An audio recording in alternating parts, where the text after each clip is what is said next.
every like normal t-shirt I own is really wrinkled. Feels like a blanket. Okay. Hi, and welcome to the channel. My name is Lynn D. Jung. I am a science fiction and fantasy author who talks about writing, books, and whatever the fuck else I want to talk about on here. Sorry for cussing.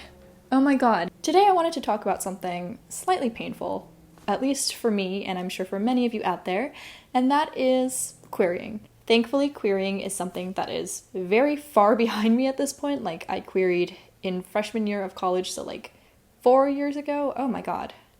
Luckily, I was able to get an agent out of it, but having supported writing friends through their own querying journeys and just sort of seeing online what it's like and what it has become like, I just wanted to talk about a couple things that might help you figure out if your book is actually ready to query. As a little primer, querying is the process of basically pitching your book to literary agents, which you need to do if you want to traditionally publish.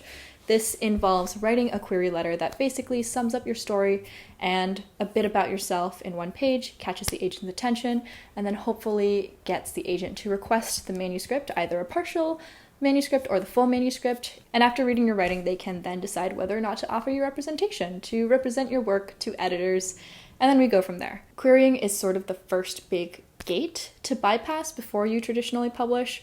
And it is a tricky one. It does stop a lot of people. It does take a lot of people multiple attempts of writing books and then querying them and then figuring out the market. It's a tough thing, and it's only gotten worse with the pandemic. If you're brand new to querying, or if you just don't have a lot of contact with people who are a little bit further ahead in their traditional publishing journey than you, querying can be an incredibly opaque and frustrating process, especially because a lot of the times when you receive a rejection on your query, you aren't going to get very specific feedback. So sometimes you just kind of don't know why an agent passed. And this is due to a variety of things. No literary agent owes you their time, honestly, at the querying stage, because they get, sometimes hundreds, I think, in a day. Like, it's truly an absurd volume. Like, a form rejection sucks, but sometimes that's all you can get and all you have, and hopefully you'll get a sprinkle of personalized feedback here and there, especially if you sent out a full request, or received a full request and sent out a manuscript and gotten rejected from there. But at this point, we're just going to talk about how you as a writer can figure out if you're even ready to take this first step. And even this is tricky. It's like there's no moment of clarity, there's no voice of God speaking down or sunbeams sort of shining down on you when you finish whatever number draft of your book, and you can definitively go, yes, this is ready. You kind of just have to be as ready as you can be and hope that it works out. It sucks, but it just is sort of the way that it pans out. But again, these are just a few ways that you can sort of determine for yourself if you are ready to go. I've made it a numbered list just because it's sort of easier to organize, but this is in no particular order or anything like that, and you might not fulfill all of these. It would be pretty weird if you did. If you fulfill at least enough of them to feel comfortable, then honestly go ahead, query a couple agents and see where things go.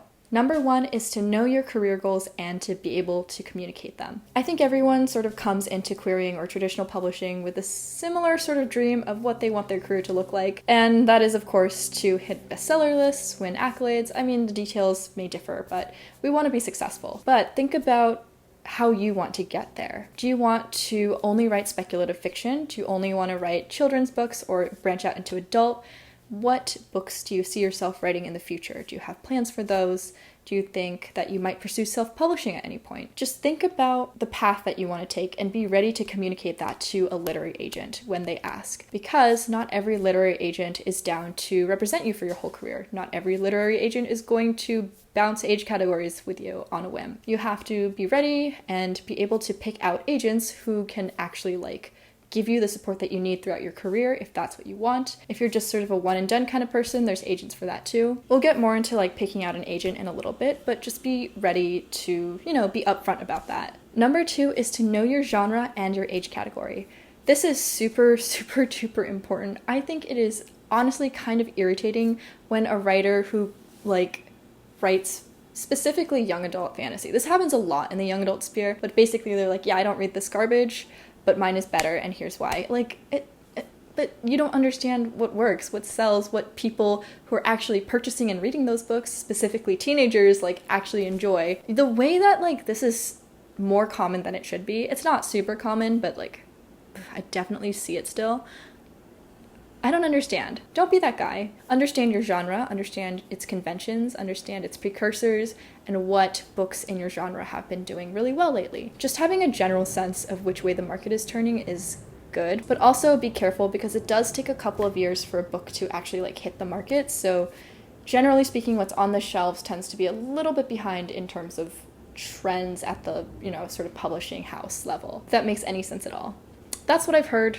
I think that trends are a little bit slower than people think. Learn to keep an eye out on that. Don't be condescending to your genre or age category, the things that you write in, and also other ones, like just be respectful. And this goes beyond writing the book. Don't write to the market, don't write to genre, but just know if your book is different from regular genre conventions, then know how you like rock that, how it works in favor of the book instead of against it. Number 3 is super fucking important, and it is to know your agents and your agencies. Do your research, do your due diligence. If you want to make a spreadsheet, go for it. You cannot be too careful. 1, looking out for schmagents, which is agents who don't have your best interest in heart, who may try to like charge you fees. Never pay an agent up front. They take commission. Never pay an agent. Make sure that you're okay with their level of experience. There's nothing wrong with a new agent, a green agent, but there is definitely something to look out for in an agent who's like been doing this for 5 to 7 years and has really only sold titles you've never heard of to like those presses, those indie presses that will allow you to self-publish anyway, or allow you to submit unagented works. There's plenty of resources to check out. There are whisper networks if you feel comfortable reaching out to someone on like social media and just sort of being like, hey, I'm not sure about this agent. Could you maybe like give me more information? Do that. You can also reach out to current or past clients and see if that's okay. Like, honestly, if you're reaching out to current or past clients, I would contact the agent just to sort of clear it up so it's not like behind their back. But yeah, just sort of do your due diligence and also make sure the agent actually represents what you're writing and what you're submitting to them. And, once you're on the call with them, when you're at that stage, you can sort of ask them questions about like how editorial they are.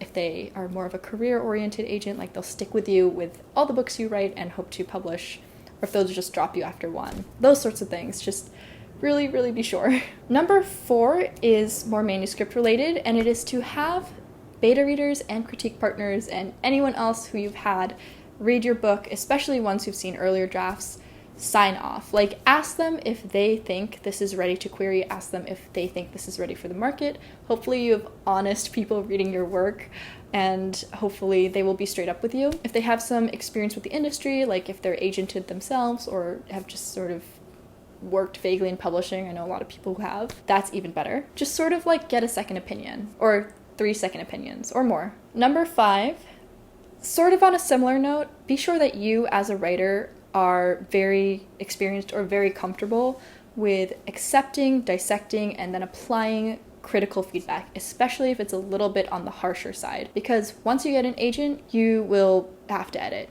I mean, it's like just sort of, you're going to have to edit at every stage. You're going to have to edit before you go on sub, most likely. You'll have to edit once you get picked up. And you have to be able to not take any of that criticism personally. Number 6 is to have faith in your work. I know this is very difficult sometimes for writers. We are a very self-deprecating breed of people. If you feel like you aren't ready to pursue traditional publishing, if you feel like your book isn't ready, then you probably aren't. Of course, take this with a grain of salt. If you are just chronically self-deprecating like I was, then at a certain point you're just like, okay, let's just do it. Like, I can't keep hesitating before the leap. It's time to go and just see what happens. And having a little faith in yourself will really carry you through all of those rejections. It'll keep you from being too, like, trigger shy, I guess, when it comes to actually doing the big things, like tackling heavy editorial feedback or going on submission. Number 7 is to make sure that your query package, namely your synopsis and your query letter, are banging. Like, they have to be perfect. No typos, within the word count or page limit specified by the agency. Usually a synopsis can be 1 to 2 pages single-spaced, and a query is 1 page flat. There are tons of resources online that will help you sort of write these very effectively and very well. So I won't go too into it now, but also having other people look over them is super important as well, especially a synopsis. I find that my synopses can be a little bit opaque sometimes on the first run-through. I personally really enjoy writing synopses, which makes me a freak of nature, I know. They are sort of hard to make into something sensible. So make sure you get second eyes on everything. If you, again, have people who are sort of in touch with publishing or writing in general in your life, then it's always good to consult them. Number 8 is to have solid comp titles. I actually drafted a script for a video focusing entirely on comp titles. I will be filming that very shortly, but in short, comp titles or comparative titles are titles of books and other things, but usually should be books that can be used in a pitch of your work. Hold on, let's backtrack. Comp titles are recognizable book titles, hopefully, that can be used to sort of give insight into what your book is like, what it's about. The best description I usually see of them is like, what books would your book snugly fit in between on a bookshelf? Wow, that analogy doesn't make any sense because most bookshelves are arranged by the last name of the author alphabetically. Jesus. But you know what I mean. Comp titles should be recognizable but not too popular, relevant to your story, and then speak to a specific element of your book that can be used, ideally in like the marketing or as a hook, something like that. Yeah, again, I'll be talking about this very greatly at length in the future. But yes, having solid comp titles ready is very important. I remember having to hunt for comp titles for like my weird road trip book back in the day, and that was like kind of difficult just because it was a little bit of a niche book. And honestly, like I felt bad for my agent at the time. I was like, you should not have to be doing this. I should have done this. It's my fault for using X-Men as a comp title. Like that's not a comp title. Number 9 is to make sure you're being realistic with your expectations. I know it's hard to sort of like suppress the part of us that think, oh, you know, I'll send out this query letter to a dozen agents and 10 of them will send in full requests by the end of the week. And then I will get 10 offers of representation. And that's just not what's going to happen. Like, seriously, I'm not even going to say unless you're a unicorn, like that just doesn't happen. Agents right now are super overloaded, like everyone in publishing. It's going to take them a while to get to you. So buckle in, prepare for a long wait, work on something else, or just take care of yourself for a little bit. Take a break from writing. Just don't fantasize too much about what could be, because if your expectations are too high, you are very, very, very likely going to be disappointed.